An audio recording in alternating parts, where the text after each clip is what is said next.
What's going on, everybody? Happy Monday, late September here, beginning of fall. Hope everybody's doing well here. I know Neil's having a good day. Incredible day in sports yesterday.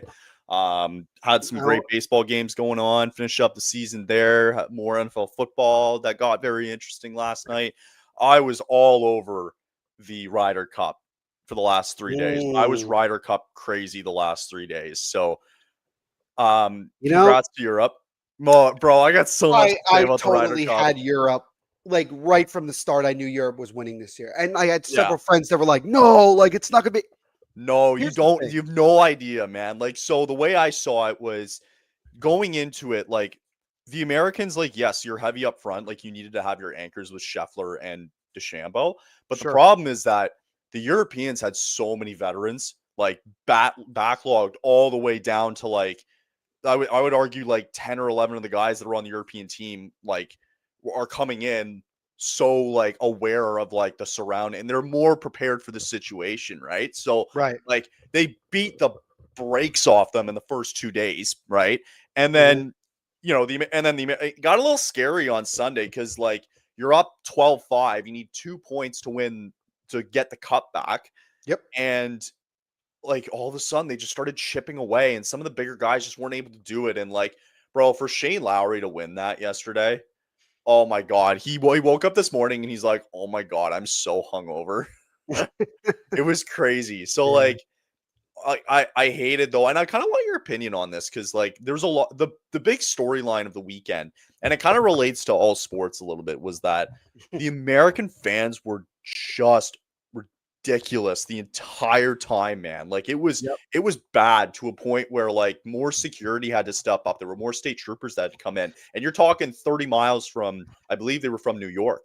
So it was really Long Island. Got very vulgar and it got very personal and it got really bad. And so I wanted your opinion because Rory McIlroy brought it up last night and he's like, man, like when we go back to Europe next, like in 2 years, when they go back for the next Ryder Cup, like you're going to get more Europeans supporting the European team. Whereas he found like during his match yesterday with Scotty, he's like, I got more hatred to myself than people were actually supporting Scotty. So it's like they weren't even supporting their own team. They were more or less just going out there to attack.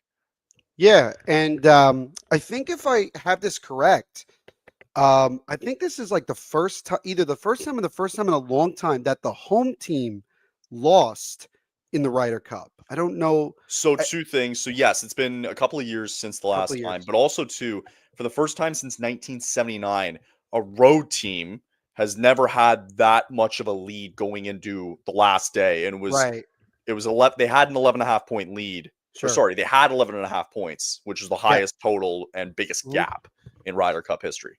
Yeah. And I think, I mean, look, I don't, I'm going to walk a fine line when I say this, but kind of like one of the jokes that we have in the United States is that whenever our president like goes to a sporting event, someone's going to get totally like someone's going to have a bad performance, and it's happened numerous times.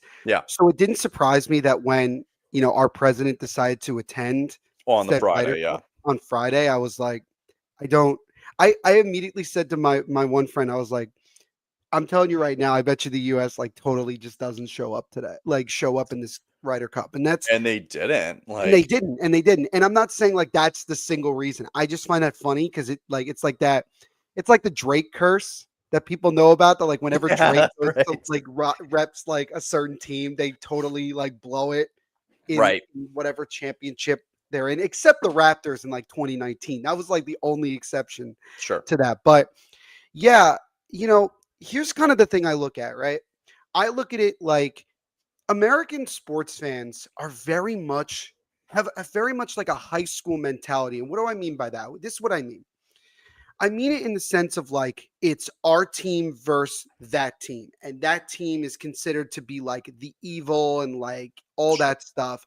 And the second that it becomes less of an individual sport and you focus it more on like the United States of America versus X, Y, and Z, everybody, regardless of if you're a massive like Rory McIlroy fan or not, you don't want to see them win because you care more about your country and wanting your country to do well than the individual player. But that creates that whole like all of a sudden Rory McIlroy is a terrible person because he's from Europe or like he's a snob and like all of a sudden your perception of that person completely changes based solely on the fact that you are turning it into like a high school like thus and so versus thus and so. So if you look at it from like the Canadian perspective, if the top, two big high school rivalries, that's exactly how the United States looks at all of these things, right? Mhm. So the second that, like, look at how the Four Nations went, right? Oh, The amount of people that all of bro. a sudden went and said, "Oh, Canada's going to be the 52nd say or whatever." What like it changed like that. And don't think for a second that when the Olympics come around in 2026, don't Not think gonna for a change. second that won't happen again. It's going to happen again. Yeah, It will happen again. And like you bet. that is the shitty thing about it is that what gets what gets lost in all of this is just an incredible performance by the players on Europe. And again, you see guys like Rory McIlroy just dominate. And I love it because I'm a huge Rory McIlroy fan. I Yeah. really love watching him play. When I was watching the Ryder Cup, I didn't really, quite frankly, I didn't really care who won it, like whether the US did or they. I just wanted to see good golf. I just Fireworks. wanted to see guys play well. Yeah. Like if I was cheering for anybody, honestly, like if I was thinking of like one player, it was Rory McIlroy. That was about it. I didn't Mhm. like it didn't bug me that much. It didn't bug me at all, quite frankly, that they won. I just give a lot of credit that like you said, that big of a lead going into the last day, it was already over. It was already like done and They dusted made in it many ways. Americans made it very interesting though. And like you're right, like it was such a like the Europeans like there was so much blame on Keegan Bradley. And I'm like, bro, like he can't go out there and play. Players have to actually play to win the cup, right? Sure. So yeah, like I thought, like they were saying it yesterday and this morning. I was just listening to like the Barstool stuff and the guys like I wanted their reaction from this because they were all American fan base, right? And they all kept I love saying when like, Barstool talks about golf. I bro. find it hilarious when they talk about golf. So they mentioned like, oh, like we dominated the singles yesterday, like our one on one, like we're the best, right? And I'm like, okay, fair, but you understand you have to play all 3 days. The Europeans beat the brakes off you day one and day two, right? Right. I don't like, when Bryson and Scotty were teamed up on Friday, this was the beautiful thing, right? Right. Everybody's thinking they're going to dominate this match, right? The problem is, or I think it was in the Friday morning actually they were together, or maybe in the afternoon, whatever. But Mhm. the Friday morning and the Saturday morning sessions, what screws with the guys that are single-minded players is that you're not taking in consideration that it's an alternate shot. Right. So like Bryson goes, well then Ben Griffin goes, right? And it's like it kind of messes with them a little bit. For the Europeans, they didn't care. They No. they putted unbelievable. And it was the whole thing where it's like drive for show, putt for dough. And they were amazing on the green. They were like plus 8 or 9 strokes gained on the green. It was an incredible Oh yeah. showing for the first 2 days. And like so I didn't like the notion that like, oh, the Americans one on one, like we're just better. And I'm like, well, no, not really. Like you have to play all 3 days, and that's why you Right. play the Ryder Cup, the format the way it is. And then people bitched about last thing, and then we'll move on to the Flames. Like the last thing I want to say though is like people were bitching about the envelope rule because Victor Hovland wasn't able to play yesterday due to a neck injury, right? And that like gave them a half point. Listen, Sure. I think it's a stupid rule too. I think that needs to be looked at. I don't Mhm. entirely agree. Like, but then again, shit happens, right? It's like I could tear my ACL walking off the bus for God's sakes. And like what, all of a sudden, like I just have to Yeah. concede my point. Like, I don't necessarily like that. So Right. I think I think personally what should have happened is no points should have been gained by either team. You just bring the point total, like you keep it the same because you can Keep it still the same. get to Yep. that. You can still get it to that total points, right? 100%. But what I didn't like is like the Americans thinking like that half point changed everything. And I'm like, No, not really. You not guys really. you like here's an idea. You didn't want to make that a big of a deal. Like go into the final day not being down 11 and a half to 4.5. Right. You Yep. put yourself in that hole. So I don't really have a lot of sympathy for you there. But the better team, like as long as it took on Sunday, because Americans give them credit, they really crawled back. the better team won Yeah. this weekend. Right. Right. And it was all like I think it just got lost in all of it too. And like It did get I lost because there of that was one little thing. Yeah, that's the problem. there was so much just bickering, and like Bryson was being such a baby by the end of it because he wouldn't like he lost he American lost mentality, bro, people. he lost American the Saturday mentality. afternoon session with Scotty and they Yeah. wouldn't interview afterwards, right? And like meanwhile, you go into yesterday, he comes back from being down 5 down to Fitzpatrick. Of course he wants to talk to the media now because it was such an Right. emotional comeback. Like Right. Bryson, you got to take the wins, you got to take the losses, man. Yeah. Like grow up. I thought he was being such a baby yesterday. And honestly for the whole It's time he such was a being such a classic. baby. It's such a classic, Ridiculous. like, American kind of thing. It's like, well, when things don't go right, there's always got to be something that, like, To blame. And didn't they were favor us, blaming right? it on And, like, shit, man. that was the stupid thing, even, like, during, like, the Four Nations when I saw so many American fans complaining about, like, how they felt the referee calling in the final game was, like, was biased. And I'm like, dude, if we had won the game, if we had won in overtime, nobody's talking about that. No one, Exactly. but it like, let's just accept that they beat us and that's it.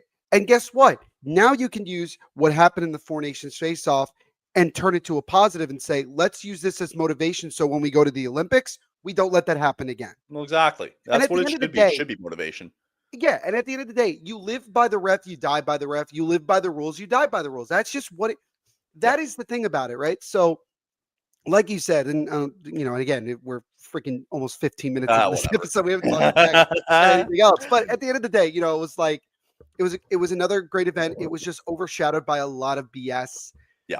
from American fans. And I'm speaking as an American. People forget that like I'm the American on It this. was a lot. It was It a was a lot. lot, and it was just like it. I just But just like what made it's me not going to happy was change. just That's the thing. I can't even no. sit here and say like, oh, things are going to get better. No, it's going to stay the same. Yeah. So And watching Lowry and McElroy just like making big putts and then just pointing the crowd going, F you and F you and yeah, F you. dude, it was all like, It was awesome. dude, it was great. So All right. shout out to them. So that was good. Good weekend overall. But yeah, okay, let's dive into it. So about halfway through the preseason already. It's such a shortened preseason that now we're getting to Wait till almost next year. I Wait till know, next I year. know, right? We got one full week left here. The Flames will have 3 more preseason games, more cuts coming up this week. And then next week, it all begins on the road in Edmonton Wednesday night when the Flames open up their season on the road against the Oilers. So they did have one game, though. I believe it was on Saturday night Yep. when they were in Winnipeg to take on the Jets. The Jets were they had a more experienced lineup out there. So it was the presumption that they were going to win the game. So it didn't really surprise me. I think there was still a lot of positives to take away. We'll get to the Sure. negatives though in a minute, but Parekh, like you're gonna see him thumbnailed on this episode. He needs to be on the top power play unit.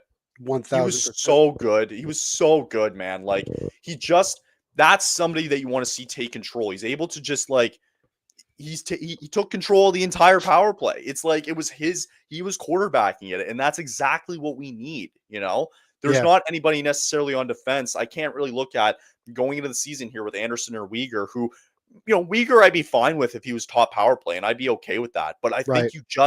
I think you need to give Parekh a shot here because I think he just has that kind of uniqueness to him. And even though he wasn't credited with the goal here, Matt Fagradine showed out again on Saturday night, and he's just earning more brownie points. But even though I think it was the second goal that went in for the Flames, Yep. He was credited with the assist, but frankly, Mhm. it was his goal because I think they gave it to Kuznetsov, who got a stick on it. But yeah, I mean, Gradine showed up. I thought Parekh was really, really good. They did change it, by the way. They changed it back. They gave it to Gradine. By the Oh, way. they did change it back. Yeah. Okay, I read that they Kuznetsov gave it to Kuznetsov. Kuznetsov didn't even get a point on that goal. They actually they gave it to Gradine, and I think was it Kieran? Was it Kearns that got an assist? I think I Kearns think he got did get an assist. Yeah, Yeah. he got an assist. That's what they're crediting on this. So Okay, I read beforehand before reading this. I actually read that Gradine did not have the goal there. I think they changed it at the end of the game. I think they went back and looked, and I'm like, I just find it funny because it's like it's preseason, so it's like it's not gonna count. But I guess like it's still like is a good. So, but also too, Look at that That flex.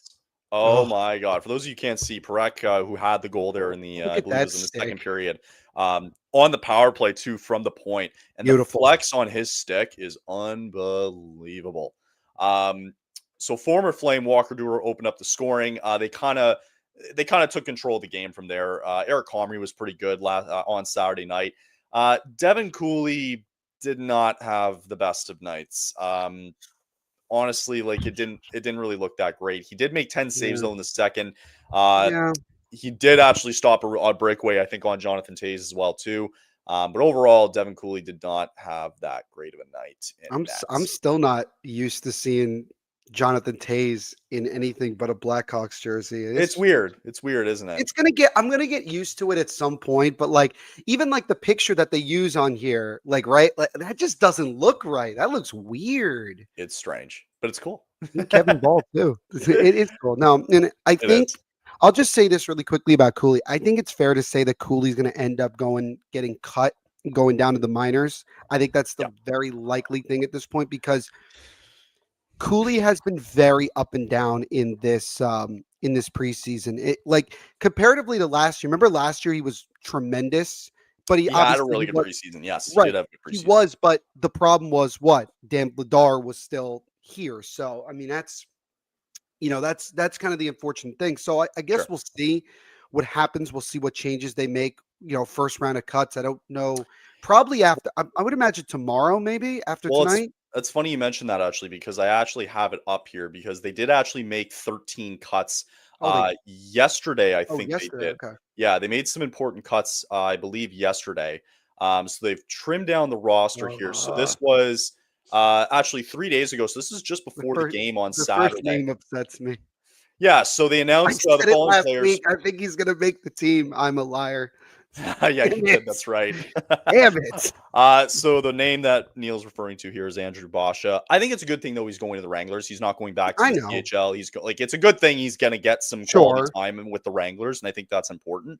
Um, Sure. so just to name off some of the few here. So the Flames cut 13 players from the roster to bring down to the Wranglers. So those include Andrew Basha, Parker Bell, Lucas Siona, Martin Frick, Alex Gallant, Carter King. Another notable is one too, who didn't really hear from him much so far in this preseason, so he was Yeah. pretty quiet. But he's going to get some valuable time there in the preseason.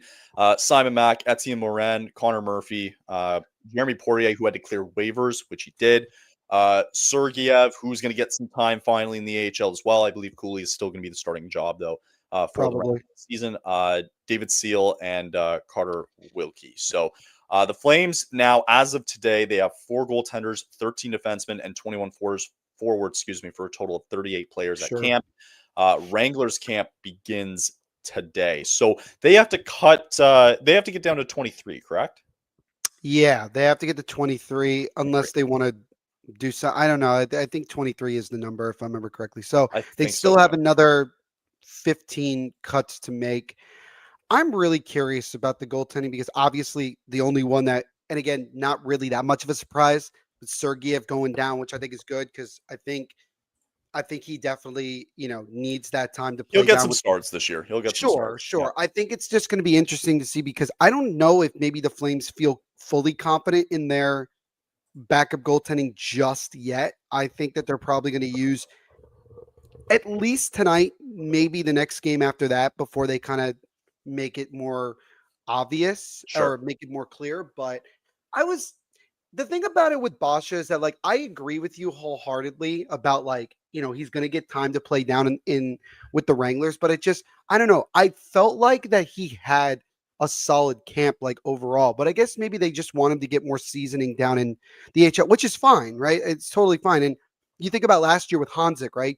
He had a really strong camp, made the team out of camp, but then immediately just was struggling to find his footing right away when the season actually got underway, and then he eventually got he eventually got moved. But like I don't know, I just think that I would have liked to see him play a little bit more in training camp, but Mhm. he'll get started right away at Wrangler camp, which I wonder if they obviously they play in the same ice, but I wonder if they practice in the same area as I the would assume they have the sep. They probably Yeah, they would probably share because nobody else is really using it Right. outside the Flames, That- right? The Yep. regulars would probably get some time using it. Right. So there is a game tonight. Dustin Wolf is going to get another start here for preseason action tonight as the Flames are in Seattle to take on the Kraken. Philip Grubauer will also be making a start for the Kraken there. Couple of names to note here. Matt Gradin is going to be out there again. Rory Kieran's out there again. Kirkland's going to be out there now for the Flames, which is big. Adar Suniev still with the Flames here too. Sam Morton still cracking around as well. Nick Sisek too. Grushnikov, Kuznetsov, and Soliev are going to be Yep. out there for the Flames. So no Zane Parekh today in Seattle. I think, if I'm not mistaken, I think there might have been just a tweaking issue here. So they're just playing the precaution here. He's still not really. He's playing at like 90 to 95%. So I think it's more of we don't want to kill this guy early on. So so with the 2 games left in the season, they're going to be at home to Vancouver on Wednesday, and then on Friday they're going to be at home to the Winnipeg Jets again, where you will see Zane Parekh more likely start. More than likely, yeah. Both of those games. It's good to see Matthew Coronado playing after getting a puck to the face in the game against Winnipeg. That's that right. was a little bit scary because I was like, please, like, with the expectations that he obviously has going into the year, the last thing you want to see is, anybody miss, a guy like him missing time. I do also want to say, I don't know if we mentioned it when we were talking about the game against the Jets. Morgan Frost had a really good game. He had 2 assists in that game against Winnipeg. I felt like overall he played fairly strong. And I'd like to see him, obviously, we'll see what he does tonight. Sure. I'm really curious to see how, where is it? Yeah, how Sam Morton plays tonight because he's still there. Morton's had a really good preseason so far. Yeah, and I think that I think that again, I think the Flames are keeping him around because I think that they want to see more of that and see like can he keep that up? I think that's kind of like the important thing here. So you bet. Yeah. And then I think it's very likely, Kyle, that I think there's a good chance that Owen Say is going to play most of the game tonight, maybe all of it, depending. No. So Dustin Wolf is going to get the start tonight. Okay. I would imagine Owen Say probably comes in the third period. I think Wolf will probably play the first 2, and then Owen Say probably plays the third. Clearly, the defense. Do you think this will be Wolf's last game before the regular season, or he'll probably get one more? I could see him getting one more. I think Cooley will probably start Wednesday, and then I think Wolf will probably get 1 or 2 more periods in on Friday against the Jets. Yeah. Unless they decide to do both, but Wolf's going to get the start tonight. He's certainly not going to finish the night. Sure. Because they want to see this Owen Say kid in for a period and just see what he's got. I agree, though. I like seeing Coronado, and I actually like seeing Joel Farabee in too, along with Morgan Frost, just to get them included a little bit more with the team. 100%. Because this is their first full training camp with the Flames this season, so to see them involved is going to be good to have. Defensively, obviously not the strongest they're going to have out there because of notable names. No Parekh, no Uyghur, no Jake Ball. Bean's getting top minutes tonight, people. Jake Bean's getting top minutes. I expect Bruchewitz to probably man the power play as well too. He's probably a guy that they're going to look at again to man the power play coming up. So a couple of names to keep an eye on tonight. I think it's an important week though because there's more cuts to come. And they're going to have to whittle it down at some point here, and it's going to be a very interesting decision to see what they do by the end of the week. So by Monday of next week, we are going to have an official roster as we'll get set for the regular season on Wednesday. Not this week, but the following week. After. So the week we're after. Right there. It's really crazy how like last week we were like, we're preseason just getting underway, yada yada, and now we're like a week later and we're already talking about like regular season right there. Ding ding like, ding. And like I was saying, like, Pierre LeBrun earlier this morning was like already talking about like next year. And I tweeted at him, I'm like, dude, this season hasn't started yet. Why it's like, can you not bring that up? Like, come on. We already got this going here. He was like, oh, we're going to have September regular season hockey. I'm like, that's going to hit so different next year. It will. When it's September and it'll still be like 75 degrees out and it'll be first game of the year. But dude, I can't believe that Matt Murray is still in the league. Like I forgot Murray's sticking around. So notable names for the Kraken tonight. PTO. I think he's a PTO. I think he is on a PTO. I think he is a PTO. Yeah, a couple of names to mention, though, here for the Kraken tonight. Mason Marchment, don't forget, who signed a deal with the Kraken this offseason. He's going to be in tonight.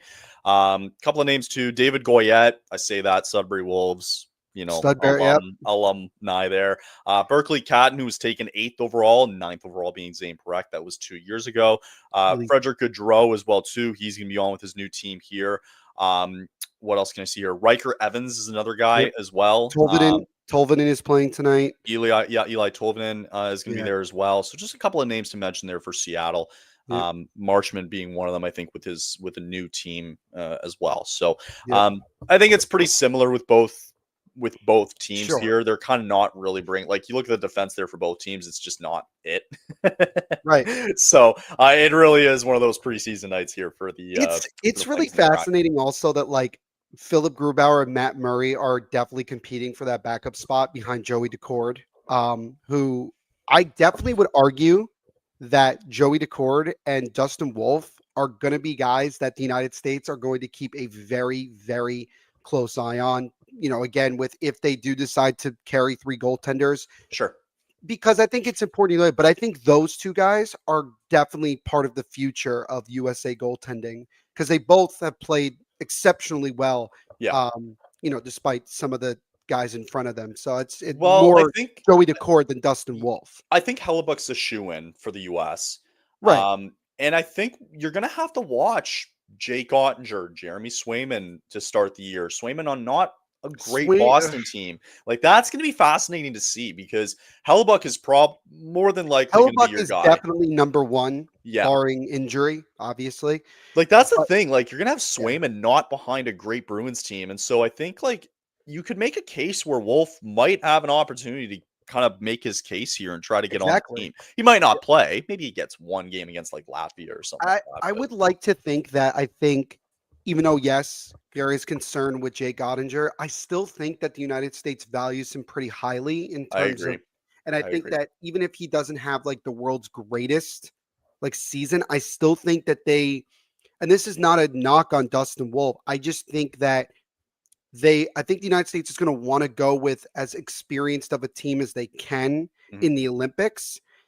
And look, I still think that Dustin Wolf eventually is going to take over as like one of, if not the number 1 guy from the United States at some point down the road. I still think it would be good for him, Kyle, to go and be even the 3rd guy and just get that experience, learn about it. Like, I want him to be a part of that team so bad. Me too. Oh my God. I want him a part of that team. I'd like to see him there. If Joey Decord gets it, like, good for him too, because again, another young up and coming kind of guy, might be the greatest TikTok goaltender we've ever seen. This dude, I'm not joking when I tell you guys this. He posts on TikTok, I think almost daily. Like, I don't even think, like, I think he's either on his story or on his feed. Every day I'm getting Joey Decord content. He's just feeding it. He's hilarious. He's a hilarious person. So, but yeah, I think that it's going to be quite an interesting battle for Seattle in terms of like who's going to end up being their backup. And again, here in Calgary, it's still not clear who's going to be number 2. I would argue that I think it's a little bit more clearer after what Cooley's been doing recently. I think Provistev is probably going to be the backup. That's going to be my honest opinion. At least the good thing is that, when you look at the Wranglers, you can still have Sergei back there, Owen Say, who might go back there too. We'll have to see where it all lays out. But that's just kind of where I lean towards that. So, all right, we'll get to a break real quick. We'll come back on the other side. We'll just chat about some quick news around the league, and then we'll wrap it up for the day. Football is back, and so is your shot at big wins. With the DraftKings Pick 6, the official daily fantasy partner of the NFL, your game day instincts can score you real money fast. Here's the play. Just pick more or less on 2 or more player stats, from breakout rookies to elite quarterbacks, and unlock the upside every snap brings. The better your calls, the bigger your payouts. People lost a lot of money on that Cowboys-Packers game last night for it being a tie. And here's the kickoff bonus. New DraftKings customers get $50 in bonus picks. Just $5 entry on your first pick set. This season, your player instincts. Download the DraftKings Pick 6 app now and use code THPN. That's code THPN, and you play just $5 to get $50 in Pick 6 bonus picks. You make the call, ride the upside. It's in partnership with DraftKings Pick 6. The crown is yours. If you have a gambling problem, call 1-800-GAMBLER. Help is available for problem gambling. Call 888-789-7777 or visit ccpg.org in Connecticut. Must be 18 plus, age and eligibility restrictions vary by jurisdiction. Pick Six is not available everywhere, including New York and Ontario. Voided where prohibited. Once per new customer. Bonus awarded as non-withdrawable Pick Six bonus picks that expire in 14 days. Limited time offer. See terms at picksix.draftkings.com/promos. Okay. So big news hit late last week with I think what is going to be a seismic shift here, specifically in the Eastern Conference. And that was the fact that Alexander Barkov is going to be out for 7 to 9 months. And what very well could be the entire year. I thought that was the biggest news that came out of last week. Because now it, with him being out and, with Matthew Tkachuk, I think he's out till Christmas. He's out till at least Christmas. Right. So notice that they said at least until Christmas. So yeah. So it's part of now you're just getting the Stanley Cup tax here, and unfortunately it's a pretty big one. But they got it after winning 2 cups, so it's kind of okay. Sure, but also this just confirms to me that Evgeny Malkin at some point is going to be on the Florida Panthers. That's crazy. That's right. Oh, I can see that too. That's the weird thing. I'm fully waiting for it at this point. Trade deadline's going to come around. We're going to hear that Barkov is on the verge of return. I'm telling you right now, this is how it's going to happen. And then they're going to find a way to get Malkin for nothing. That's all hinging on the fact that the Panthers are even in the playoff conversation. I think that needs to be brought up. You don't have Barkov. Nope. And you don't have Tkachuk for at least half of the season. Those two guys with the Tkachuk coming back into Christmas. Now, I think what needs to be taken into consideration here is if that's what's happened to those two guys, I'm not doubting the rest of the roster here. That's not my point. My point is that how banged up is everybody else feeling going into the season? Yeah. And we say that every year with every Stanley Cup winner, but I think I don't know, is Marchand gonna carry this team? Is Reinhart gonna be a big contributor now? Is Sam Bennett gonna be? Sam Bennett just got a big time contract. Right. Let's see. And you make a good point. I think also you have to keep an eye on Edmonton as well, Kyle. Honest to God, because I know they didn't win the cup, but how banged up are they going into this? And we haven't heard a whole lot, but still. I like to believe Edmonton's still going to finish top 2 in the Pacific, but that's just me. Probably. But I think it makes the East very, very. It makes it very interesting because you got teams like Toronto and Carolina who probably see this and go, all right, we have a huge opportunity to do something here, and. So 7 to 9 months here. So correct me if I'm wrong, but Barkov could technically still, it might be later in the playoffs he would come back. I don't know. I don't know what the ruling is. It's not like baseball where you have to play a certain amount of games in order to be eligible to be on the playoff roster. I don't know off the top of my head what it is in the NHL. So earliest he could come back 7 months is April. Right. So, but again, if we're going 7 months off of the time that the injury was announced, that's late April. Correct. We're already into the first round, nearing the second round of the playoffs, even by that point. Right. It's going to be fascinating to watch. I would find it very difficult to believe that he comes back this year. I don't know. Yeah. I think if they're in a position where they go on another run and they win a first round series for some reason, then I think he comes back no problem. Yeah. But I don't know, man. It's going to be interesting to see because the problem and also too, Matthew Tkachuk comes back at Christmas, all of a sudden he has to turn around and play the Olympics. And he's going to go hard for that. Finland won't have Barkov. Finland's not going to have Barkov. That is a big blow for Finland. Going into the Olympics. So Patrick Laine is going to have to step up big time in the Olympics if they want to keep that going. So I think and I agree, I think what's going to end up happening is I think that Florida still has the pieces to get in a playoff position. Sure. I think they'll still be there, right? I think they're still top 3. I think they could still finish top 3 in the Atlantic. Maybe not win the division, but I still think they're top 3. Yeah, I think that I think the Atlantic's going to be fascinating because I don't think what people understand is that Toronto losing Marner, okay, they might not think it's a huge deal. You're losing 115 points or whatever it was that he had last year.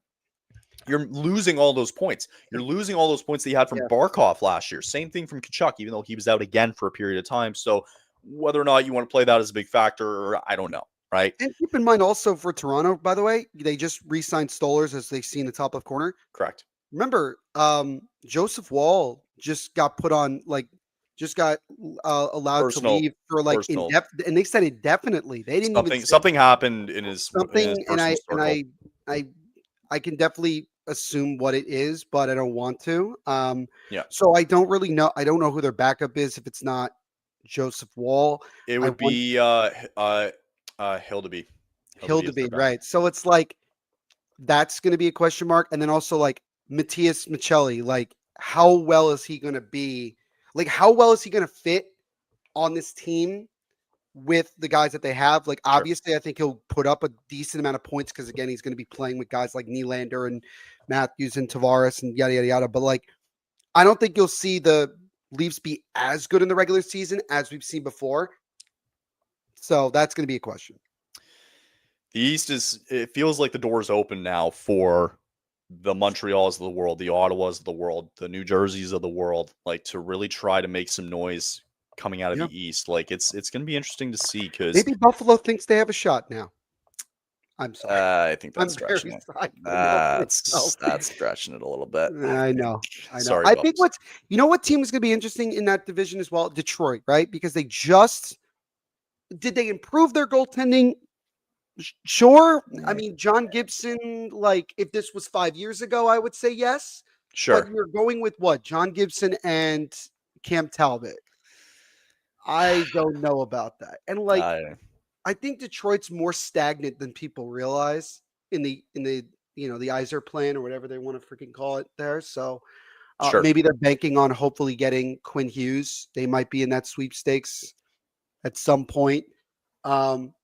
But I do think with going back to Florida, I do think like not having Tkachuk until at least Christmas, not having Barkov for essentially the whole year is definitely going to put he's going to be a huge chink in the armor that Florida has. And also this, like Father Time is undefeated, right? And like a lot of their main guys are in their mid to late 30s. Like a lot of their main guys are. They don't have a lot of like full on youth, in my opinion. Sure. So, is Bobrovsky gonna, turn back the clock again and have another strong year, or is he gonna struggle? Like, there's a lot of questions there, but I think that what they definitely, I think, are still going to be a very competitive team and a still very tough team to play. But you're going to have guys like Brad Marchand, Sam Bennett, other guys like that really step up, and that'll be a challenge. I think that'll be a challenge.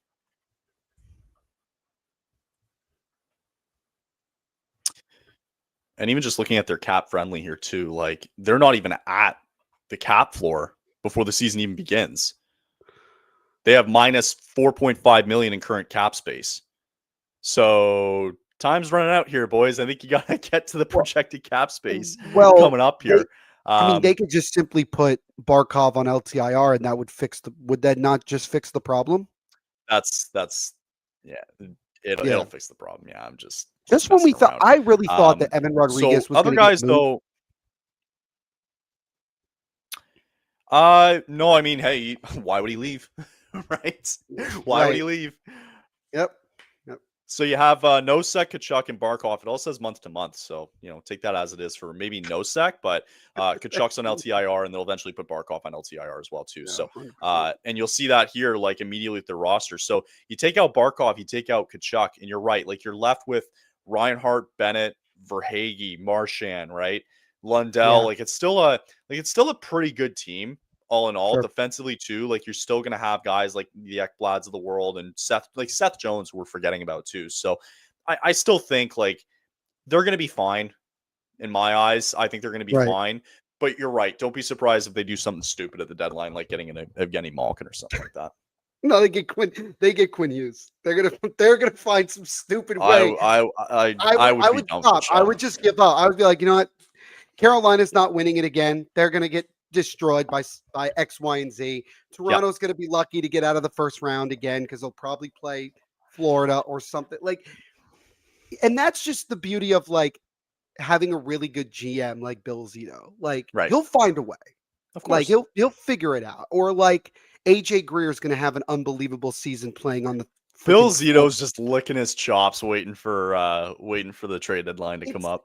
It's so I know he's definitely like not thrilled about like not having Barkov for the year, but he's also definitely thinking like, okay, what am I going to be able to like do later in the year? Because if you put like Barkov's making a decent amount of money, sure, and you can again put you already did with Kachuk, you're gonna have a decent amount of cap space at the deadline to like do something. And I mean, I'm just saying, Kyle Malkin's not making that much. I know. Only time will tell. Crosby, right? Yo, no, we're not doing that. We are not doing that today. We are not doing that today. No, I refuse to think that. Let's start the rumor mill of Crosby to the Panthers. Come on, not doing that. Absolutely not. Okay, cool. So then, that'll kind of wrap it up mainly for today. Next Monday, I think it's appropriate to do some season predictions on our end. And I think that's something we got to keep track of as well. Season predictions will come out next Monday. We're going to have our final roster for the Flames as well, too, next Monday. And then the party begins on Wednesday next week. So preseason games will continue this week. We'll see more news come out, more cuts coming out, and we'll be set for a good Monday proper season preview. Next Monday. So if that's it for today, have a good rest of the week. Neil, good job as always.